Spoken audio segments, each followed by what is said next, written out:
Hai korang, hari ni Tuli nak masak menu kegemaran ramai sambal tumis udang petai. Bahan-bahan dia, kena ada udang, kenalah ada petai kan. Lepas tu kena ada cili bo, cili merah, bawang kecil dan bawang putih. Mula-mula kita goreng dulu udang tu, janganlah sampai garing sangat, sekadar nak keluarkan air dia. Lepas tu barulah kita tumiskan cili bo yang dah diblendkan sekali dengan bawang merah, bawang kecil, bawang putih dengan cili merah tadi. Tunggu sampai pecah minyak, tunggu sampai cili boh tadi garing. Lepas tu boleh masukkan air asam jawa. Kemudian kalau korang nak tambahkan air, bolehlah tambahkan air, tapi sikit je lah sebab udang pun keluarkan air.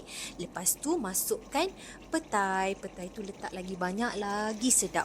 Lepas tu korang tunggulah sampai petai tu masak sikit, barulah korang masukkan brown sugar. Korang bolehlah nak letak gula putih pun boleh, tapi brown sugar macam lagi sedap. Jangan lupa letakkan garam. Lepas tu boleh masukkan hirisan bawang besar. Kemudian kita gaul-gaul dia sikit. Last sekali baru kita masukkan udang. Lepas tu biar dia masak sikit. Lepas tu kita letakkan tomato. Alamak, tadi tomato tak ada kan dalam gambar bahan-bahan tadi kan. Okay, tak apalah. Dah siap dah sambal tumis udang petai kita. Selamat berbuka semua.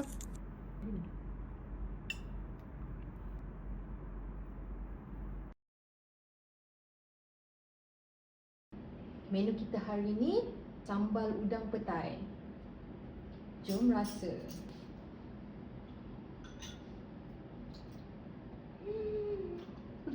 Favorite, sedapnya.